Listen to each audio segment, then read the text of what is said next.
Muchas gracias. Welcome, Osha. Hi, everyone.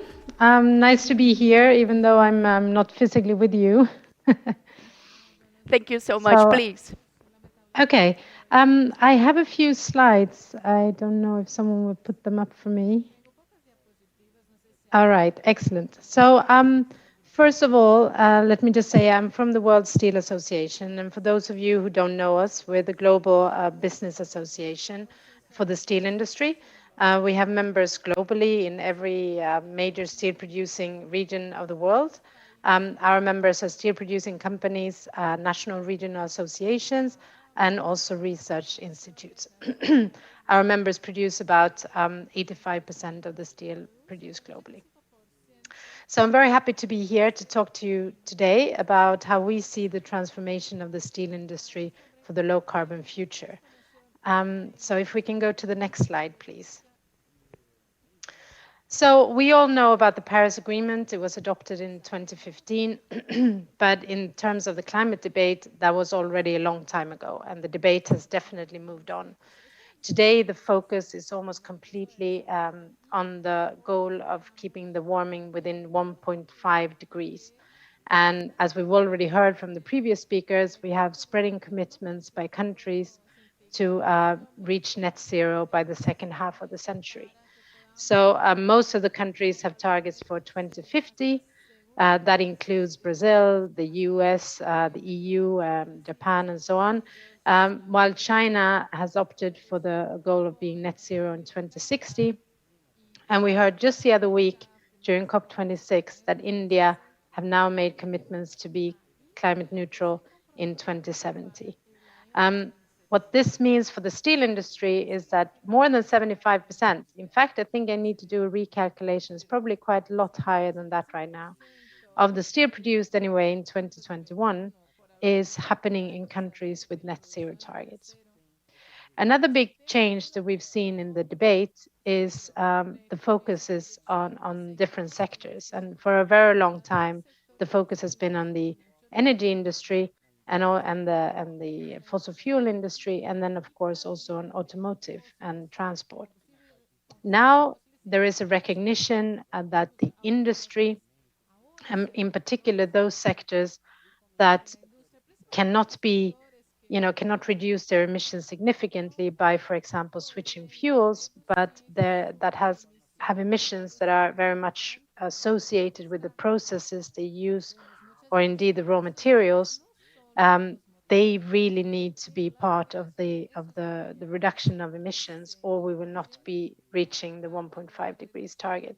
So these sectors are going by the name of the hard to abate, and it's because there is not one easy solution, let's say.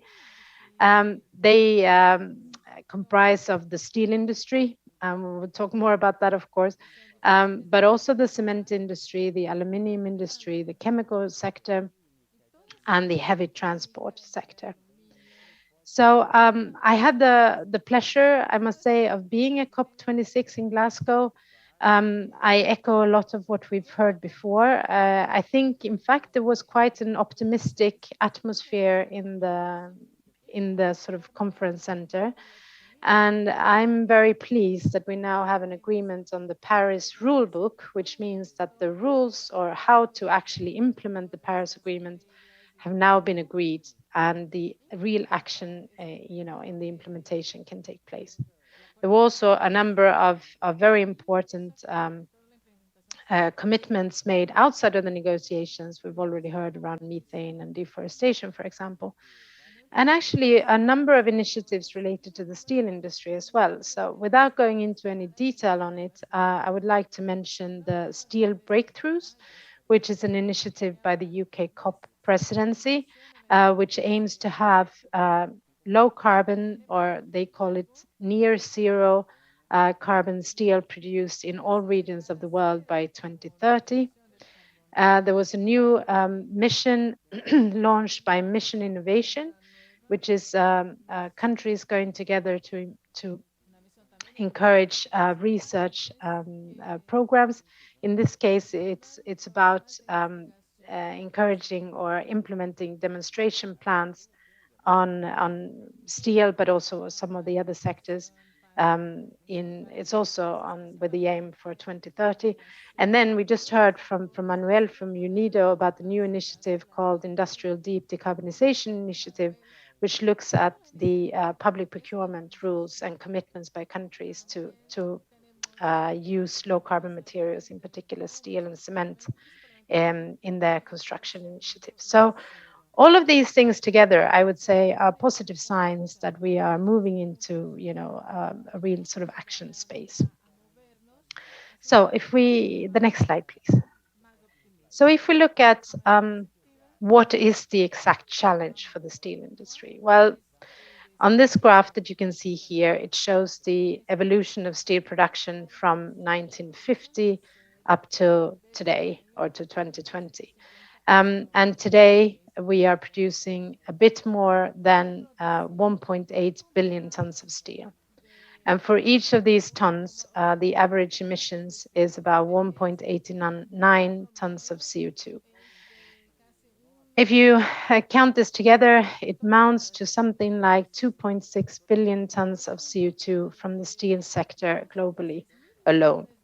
And this represents somewhere between 7 and 9% of global emissions, depending a little bit about how you draw your borders, which is significant, which is really a big chunk, and it just emphasizes the need for the industry to transform. We can move to the next slide. This is a different way of illustrating the same challenge. This is a slide or a graph taken from the International Energy Agency's Steel Technology Roadmap that they published about a year ago. And if you haven't had a look at it, I would encourage you to do so. It is a very thorough analysis of policy options, technology options, and so on, also with regional aspects to it. But what this graph shows you is that we are expecting the demand for steel to continue to grow over the coming decades, while at the same time the emissions from the production need to decrease significantly.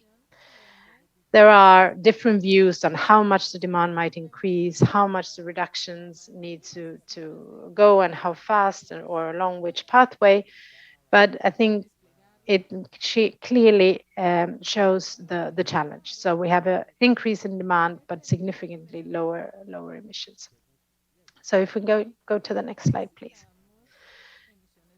So what can we do about it? Well, thankfully, there are several things that we can do, some of which we can do immediately today. And I wanted to highlight some of them. The first one is increased efficiency. And we can increase our efficiency in production of steel. It's very important. As well, steel, we have a big program called Step Up, where we are engaging with our members to make sure, or to help them do the most of the equipments that they have. It's not always about having advanced technologies, but really about how you use them and how you implement them. The other part of efficiency is related to the whole supply chain. And we heard about the circular economy measures. And this is also, of course, really key. Can we use our co-products for benefits in other industries, or to replace raw materials, for example, in the construction of roads? That helps reduce emissions somewhere else in the global system. And this is very powerful. The second lever is the increased use of scrap. And today, of course, all the scrap that is available is being used. Scrap has its own value. Every ton of scrap that is used is avoiding about 1.5 tons of CO2. So this is very important, but it's going to be even more important in the future. If you remember that graph of steel production that I just showed, in that graph, you could see that the steel production has about doubled in the last 2 decades. And since the average lifetime of steel-containing goods is around 40 years, it means that in the coming decades, that steel will start coming back. It means that the availability of scrap is going to increase quite dramatically over the coming decades, and this is a great potential for reduction in the steelmaking itself. Both of these two things are extremely important and will be, achieve big reductions, but they won't take us all the way to where we need to be. And therefore, we absolutely need also deployment of breakthrough steelmaking technologies. And there as well, still, we believe that we need a portfolio of options that take local circumstances into account. If you go to the next slide, I will tell you a little bit about the different options that we see them. We believe that there are three main sort of categories of technologies. One is related to the use of carbon as a reductant, which is, of course, what we are using today. And this could be done as we do it today or in similar processes, but combined with carbon capture and storage or carbon capture and use. Or indeed, the fossil carbon that we use today could be replaced by biomass. Biomass, as we know, has its own challenges, but in some regions of the world, including Latin America, it can really be a powerful lever. And the second one that we hear a lot about today is to substitute carbon for hydrogen. This is also something that's being investigated in many places around the world, and it has sort of great potential. The third one is around using electricity directly through an electrolysis-based process, so similar to how we produce aluminium today. These technologies are at a lower TRL at the moment and will probably take more time to develop. But the other ones should be coming online in the first big-scale demonstration plants in the coming years.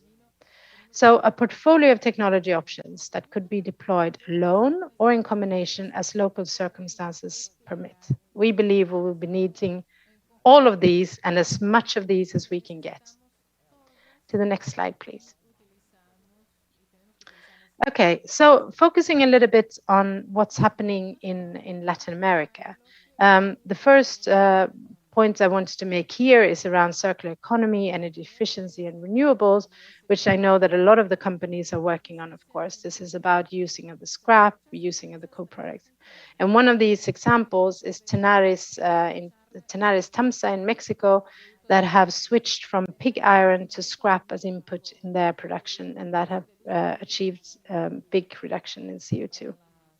There's also efforts going on carbon capture and usage, with the example of Ternium Mexico. In their direct reduction plant, they are collecting the CO2, and they are in fact selling it to the beverage and hospital industry for use in their processes. A third one is related to biomass, and this is of particular interest in Brazil, where both ArcelorMittal and Ekdahl are using sustainable grown biomass to produce first charcoal and to then use that in their blast furnaces. Another interesting project to mention is for Ternium Brazil, that are using biomethane from the landfill in Rio de Janeiro to replace natural gas in their production processes. There are also activities around green hydrogen, and I'd like to mention two consortia in Argentina and Mexico that are looking at both the production, the transport, and the use of hydrogen. And last but not least in this list, I just wanted to mention that the president of Argentina, together with the CEO of mining company Fortescue, made an announcement at COP26 that they're building or they're investing in a big wind farm in the province of Rio Negro in Argentina, where all the power will be used to produce green hydrogen. And this is a major project that is coming online in 2028. So we see this as a decade of action. This is where all these projects are really going to kick off, and we're going to get the first proof. They were going to be proven at industrial scale. Very encouraging. What is going to happen after that, or what needs to be happening after that, is of course the implementation of these technologies and then the scale up, not just in Latin America, but globally in all regions of the world. And for this to happen... I'm so sorry to interrupt, just letting you know that we have 1 minute left. Okay, fine. This is my last slide, so excellent. So the enabling conditions that we need is, we've heard some of this from Jeffrey and Manuel before, but it's about a stable and supportive policy framework, which includes financing possibilities, but also the availability, the transport of low carbon resources and infrastructure. We need a demand for low carbon steel, for example, through green public procurement. And most importantly of all, and I would encourage all steel companies and everyone in the supply chains to create partnerships with governments throughout the supply chain to look at what is really needed, where should do we need to put their efforts in, and what is needed for this transition. So next slide, please. So this was a very, very short presentation, and I'm always happy to discuss this. So if anyone would like to contact me afterwards, feel free to do so. It was a pleasure to be here, and I look forward to the rest of the conference. Thank you very much. Thank you so much, Osha. Thank you so much. A pleasure listening to you and all your idea. Thank you so much. Have a good day.